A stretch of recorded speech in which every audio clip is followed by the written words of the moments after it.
श्रीनगर में इस वक्त G20 का जो वर्किंग ग्रुप है टूरिज़म की, उसकी मीटिंग हो रही है ये 22 से 24 तारीख तक। अच्छा, भारत को बड़ी खुशफहमी थी कि ये इस मीटिंग से उसके जो नाजायज़ कब्ज़ा है जम्मू और कश्मीर पे, उसको एक लेजिटिमेसी मिल जाएगी। और ख़ास तौर पे जो 5 अगस्त 2019 को उसने किया और उसका जो एक मंत्रा है कि जी इंटेग्रल पार्ट है, उसको एक इम्प्लिसिटली तस्लीम कर दिया जाएगा क्योंकि G20 के मेंबर्स वहाँ पे जाएंगे तो बड़ी वाहवाह हो जाएगी।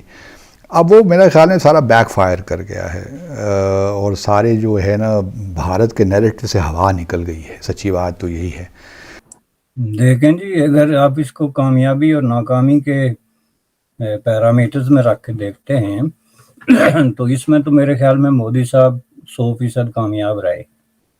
वो ये था कि नंबर एक ये है कि वो गेन ये करना चाहते थे कि जी कश्मीर कोई डिस्प्यूटेड टेरिटरी नहीं है, और ये इसलिए वो साबित करना चाहते थे कि 5 अगस्त 2019 को जो ड्रास्टिक एक्शन उन्होंने लिया कश्मीर पे, वो यही साबित करने के लिए था कि जब उन्होंने इसकी स्टेटहुड और जो इसका 370 के अंदर एक खास स्पेसिफिक स्टेटस था, ये सारी चीज़ें जब डिसमेंटल कर दी टोटली और उसके ऊपर उसको डिवाइड करके तो लद्दाख को अलग यूनियन टेरिटरी बना दिया तो ये जाहिर है कि बुनियादी तौर पे एक क्लियर किस्म का ऑपरेशन था अगेंस्ट जो है ना कि जी कश्मीर को डिस्प्यूटेड है। यानी उन्होंने ये साबित किया प्रैक्टिस में कि ये हमारी टेरिटरी है, इसके साथ जो सलूक हम मर्जी करें, इसको यूनियन टेरिटरी बनाएं, स्टेट बनाएं, तकसीम करें।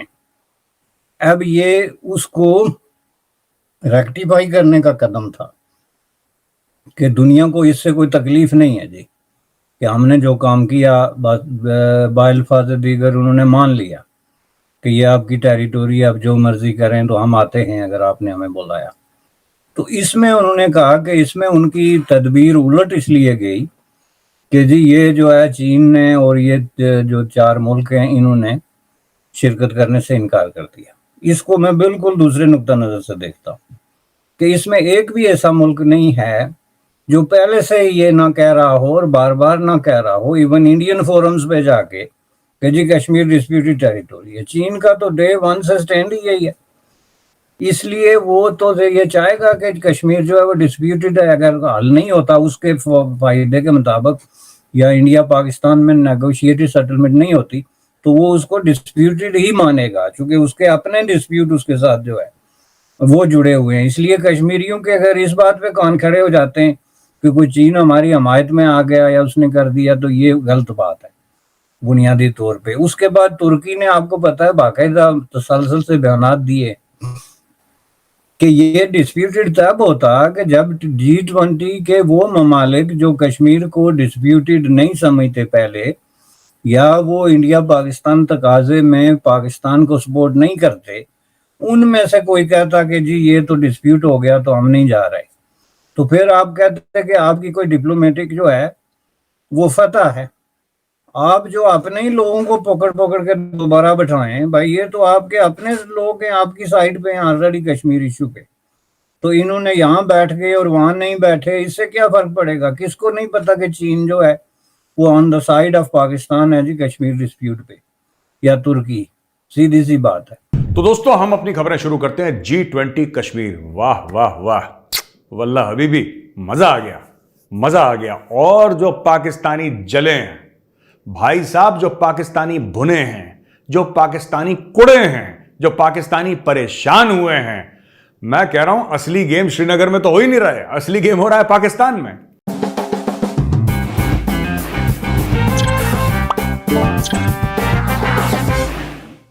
दोस्तों, भारत माता की जय। ये जो श्रीनगर में G20 की मीटिंग हो रही है, अब ये चूरन बेचने वाला पाकिस्तान इसमें कूदेगा नहीं, ये तो हो ही नहीं सकता। और ये लाल टोपी वाले का चिचा ये भी कूद पड़ा है और क्या बकवास कर रहा है। मेजर गौरव आर्या ने अच्छी तरह रगड़ा है। आगे वीडियो देखे, मजा आएगा। अगर वीडियो अच्छा लगे तो लाइक शेयर सब्सक्राइब कर देना। वंदे मातरम। पहले बताया जा रहा था कि 200 डेलीगेट्स जाएंगे, G20 दुनिया भर से आएंगे और वो अटेंड करेंगे श्रीनगर में मीटिंग। उसके बाद जब पता चला कि रिस्पॉन्स ल्यूक वार्म है, कोई ख़ास नहीं है, तो फिर तादाद को 100 कर दिया गया। इन्होंने जब से ये श्रीनगर में डेलीगेट्स आए हैं तब से पाकिस्तान के मीडिया ने अपने सर पे पेट्रोल डाल के तीली लगा ली अपने बालों में। मैं आपको बता रहा हूं, ये इतने परेशान हो गए हैं और झूठ अपनी, देखो एक चीज होती है इंफॉर्मेशन वॉरफेयर दोस्तों, यानी कि जिसको हम हिंदी में कह सकते हैं सूचना युद्ध। किस तरीके से जो सूचना के तंत्र होते हैं या फिर सोशल मीडिया या फिर मेन स्ट्रीम मीडिया, कम्युनिकेशन के जो वो होते हैं, उनको किस तरीके से वेपनाइज करा जाता है। इंफॉर्मेशन वॉरफेयर हर समय दुश्मन के खिलाफ किया जाता है। पाकिस्तान अकेला मुल्क है जो इंफॉर्मेशन वॉरफेयर खुद के लोगों के खिलाफ इस्तेमाल करता है, ठीक है। और यह मुल्क शुरू से झूठ बोलता आ रहा है। और ये भी याद रहे कि भारत खुद भी G20 का मेंबर है, तो ज़्यादातर जो डेलीगेट्स हैं, सुनने में ही आ रहा है, या तो दिल्ली बेस्ड के जो लो रैंक के डिप्लोमेट्स हैं, थर्ड सेक्रेटरी, सेकंड सेक्रेटरी, वो गए। सुनने में आया, कहाँ से सुनने में आया, सोर्सेज क्या है, कौन सा जरिया है, रेफरेंस क्या है, इसका कोई जिक्र नहीं है। और ये है एक्स एम्बेसडर, ये है इन लोगों की औकात। या फिर भारत के अपने डेलीगेट्स, अब भारत चूँकि मेज़बान मुल्क है, वो 20 डेलीगेट्स भिजवा दे, 30 डेलीगेट्स भिजवा दे, कौन पूछने वाला है। तो वो कह दिया गई 60 डेलीगेट्स पहुँचे हैं। अच्छा, ये अब बड़ी इंटरेस्टिंग सी बात है कि कौन कहाँ है, क्या है, लेकिन भारत एक्सपोज हो गया, भारत इस सारे मामले में। चाइना ने मना कर दिया, तुर्की ने मना कर दिया, सऊदी ने मना कर दिया कि भाई साहब हम तो कश्मीर नहीं आएंगे। वो G20 में आ रहे हैं, वो कश्मीर में जो टूरिज्म के ऊपर जो मीटिंग है उसमें नहीं जा रहे, बस बाकी तो और भी जगह, सब जगह आ रहे हैं। अच्छा, पाकिस्तान ने बोला भारत की हार हो गई। पाकिस्तान के अखबार, मैं आपको क्या बताऊं, कौन जंगली जानवर चलाता है पाकिस्तान के अखबार, I have never been able to figure out. Standard of education इतना लो है। अरे भाई सुनो, कश्मीर में आज तक ऐसा कुछ हुआ नहीं था। कश्मीर में 17 देशों के नुमाइंदे आ गए।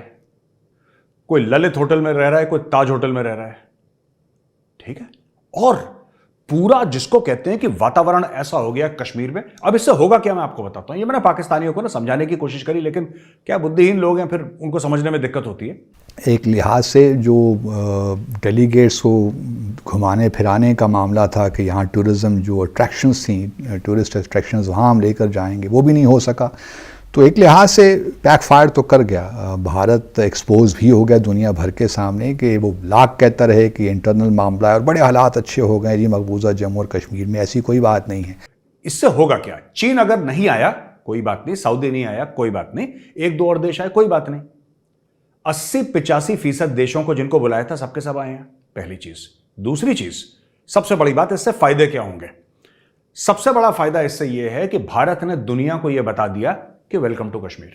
उनको लगता है कि कश्मीर एक बड़ी अबनॉर्मल सी जगह है, तो उसको नॉर्मलाइज कर दिया भारत ने। पिछले फाइनेंशियल ईयर 1,60,00,000 से ज्यादा टूरिस्ट सिर्फ कश्मीर घाटी में आए थे। नॉर्मलाइज तो बहुत पहले हो चुका है। ये पाकिस्तान खुद एक अबनॉर्मल मुल्क है, तो उसको लगता है कि बाकी जगह भी अबनॉर्मल है, क्योंकि हर एक चोर है, दूसरे को भी चोर समझता है वो, जबकि दूसरा बिल्कुल संत महात्मा हो। और इसलिए जो है अगर स्टोन पेल्टिंग नहीं हो रही, लोग बाहर नहीं आ रहे, डेमोन्स्ट्रेशंस नहीं कर रहे, तो उसकी वजूहात हैं। जब स्टेट टेररिज्म इस कदर हो जाए तो फिर कौन बाहर निकलता है। आज ये सारे जितने भी ड्रैकोनियन लॉज हैं, UAPA है या डिस्टर्ब्ड एरियाज़ एक्ट है या पब्लिक सेफ्टी एक्ट है या एस्पा है फॉर दैट मैटर, उनको हटा के देखिए तो पता चल जाएगा कि भारत कहाँ खड़ा है और कश्मीर के लोग कहाँ खड़े हैं। अब जो बायलैटरल्स हैं, अगर भारत में हम किसी को इनवाइट करते हैं, फॉर एग्जांपल अगर सिंगापुर के प्राइम मिनिस्टर आते हैं, अगर जापान के प्राइम मिनिस्टर आते हैं, अगर ऑस्ट्रेलिया के प्राइम मिनिस्टर आते हैं, अगर अमेरिका के प्रेसिडेंट आते हैं, अगर यूके के प्राइम मिनिस्टर आते हैं, ये जितनी भी बड़ी बड़ी, Germany, France, there are so many countries, Indonesia, ये जो बड़े बड़े देश हैं, ब्राजील वगैरह, South Africa, there are so many, ये जब आते हैं तो भारत उनसे बोलेगा कि हम आपके लिए जो बायलैटरल समिट करवा रहे हैं, आपके लिए अरेंजमेंट्स करवाई हमने कश्मीर में, आपके लिए। प्रेसिडेंट जो बाइडेन एयरक्राफ्ट एयरफोर्स 1 landing at Srinagar airport, Srinagar airport पे लैंड करेगा प्रेसिडेंट जो बाइडेन, उनकी कॉन्वॉय जाएगी बढ़िया फर्स्ट क्लास टनाटन करके, he will check into the Lalit, और वहां पे उनके बायलैटरल्स होंगे। ललित के सामने जो लॉन है ना, जहां पे मुझे बड़ा अच्छा लगता है बैठ के कॉफी पीना, and it is so beautiful यार, it is so beautiful. This hotel is, मतलब मैं ये नहीं बोल रहा, बट इट्स मैजिकल। वो महाराजाओं का महल था यार, तो मैजिकल तो होगा ही वो। तो ये भारत ने सिलसिला शुरू कर दिया। पाकिस्तानियों को क्या लगता है? तो यार पाकिस्तान की छोटी सोच, घटिया सोच, और जैसे उमर शरीफ कहते थे, वो पाकिस्तान के कॉमेडियन थे जो चले गए, वो कहते थे यार सी कैटेगरी के बी ग्रेड लोग, दिमागी इतना है, बुद्धि इतनी है। अरे भाई आपने डिप्लोमेटिकली एक्सेप्टेबल कर दिया कश्मीर को। किसी ने भी, किसी मुल्क ने भी आज तक ये तस्लीम नहीं किया कि जम्मू और कश्मीर जो है भारत का अटूट अंग है या उसका इंटेग्रल पार्ट है। तो यार देखो, मैं दो चीज, अब पाकिस्तान क्या कह रहा है, पाकिस्तान का इसमें थ्योरी क्या है पाकिस्तान की थ्योरी सिंपल सी है। देखो भाई, सर्वप्रथम ये एक डिस्प्यूटेड इलाका है, ये पाकिस्तान कहता है डिस्प्यूटेड इलाका है, राइट, और यूनाइटेड नेशन के रेजोल्यूशन पेंडिंग है। भारत को यहां पे कोई ऐसा कदम नहीं उठाना चाहिए क्योंकि ये area quote and quote disputed है, ये पाकिस्तान का कहना है, राइट। यूनाइटेड नेशन रेजोल्यूशन कहीं ये नहीं कहता कि वहां पे आप G20 नहीं कर सकते, वो कहीं नहीं कहता, ऐसा कहीं नहीं लिखा है यूनाइटेड नेशंस का रेजोल्यूशन कि यहां पे आप नहीं कर सकते, राइट। आपको जो करना करिए, दैट्स ओके।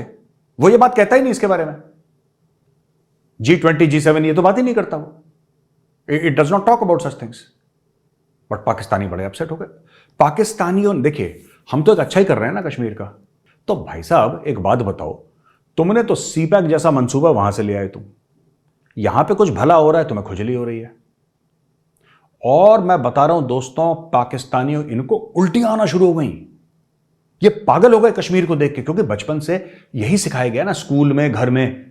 जब छोटा बच्चा होता है ना, हम लोग कहते हैं लल्ला लल्ला लोरी दूध की कटोरी, इनको कहते हैं कश्मीर बनेगा पाकिस्तान, कश्मीरियों से नाता क्या, ला इलाहा इल्ला, बच्चों बचपन में ही। तो फिर बड़ा होकर हाफिज सईद बनता है वो क्या वो करना है उसने, वही है। साइंटिस्ट थोड़ा ना बनाते हैं पाकिस्तानी, दे में हाफिज सईद, मसूद अजहर, यही लोग निकलते हैं पाकिस्तान में, यही इनके नेशनल हीरोज हैं दोस्तों। बिलावल ने ब्लास्ट करा है वर्ल्ड पावर्स को। बिलावल ने बोला कि तुम्हारी हिम्मत कैसे हुई जो तुम कश्मीर चले गए, तुम में क्या थोड़ी सी भी गैरत नहीं है? इंडिया एक बहुत बड़ा मार्केट है, मार्केट की स्पेलिंग में 15 ही आने चाहिए, मार्केट है इंडिया बहुत बड़ा, इसलिए तुम लोगों ने अपनी गैरत बेच दी, तुम लोगों ने अपनी इज्जत बेच दी, तुम लोग इंडिया चले गए, इंडिया चले गए तुम लोग हैं। बिलावल ने सारे डायलॉग मार दिया। बिलावल जी आप उस स्थान विशेष में बरनौल लगाइए, आपको इमीडिएट राहत मिलेगी, क्योंकि G20 तो होके रहेगा बेटा। Today I ask the world if a country can be allowed to solemn commitments to the United Nations break its own promises and blatantly violate international law just because they want to? ये बिलावल ने पूछा है। क्या अपनी मर्जी से कोई भी देश, यानी कि भारत, तो मैं पाकिस्तानियों को एक बात बोलना चाहता हूं यार, देखो तुम कह रहे हो ना भारत इंटरनेशनल कानून तोड़ रहा है, हां तोड़ रहा है, तो क्या करोगे तुम? क्या करोगे तुम फकीरों? ये तो बताओ तुम क्या करोगे, और तुम्हारा बाप चाइना क्या करेगा ये तो बताओ। तोड़ेंगे कानून, तोड़ दिया, और बताओ। मैं ये जबान क्यों बोल रहा हूं? क्योंकि तुम्हें यही जबान समझ में आती है। डिक्टेटरों के पैर के नीचे पली बड़ी कौम, फौजी बूट के नीचे पली बड़ी कौम, तुम्हें यही जबान समझ में आती है, तो मेजर यही जबान बोलेगा, ठीक है? जो फौज बोलती है कर दिया तो छाती पीट लो, बिलावल से बोलो छाती पीट ले अपनी जाके, कपड़े उतार के नाचे न्यूयॉर्क में यूनाइटेड नेशंस की बिल्डिंग के आगे, डांस करे वो ब्रेक डांस, कर दिया हमने तो। भाई आप ये कह रहे हैं कि भारत कैसे कर सकता है? भारत ने कर दिया और दुनिया ने मान लिया, तो अपनी औकात में रहो बेटा, अपनी औकात में, अपना कुर्ते अपने पैजामे में रहो, बाहर उछलने की कोशिश मत करो और बाप से बहस करने की कोशिश मत करो अपनी, ठीक है?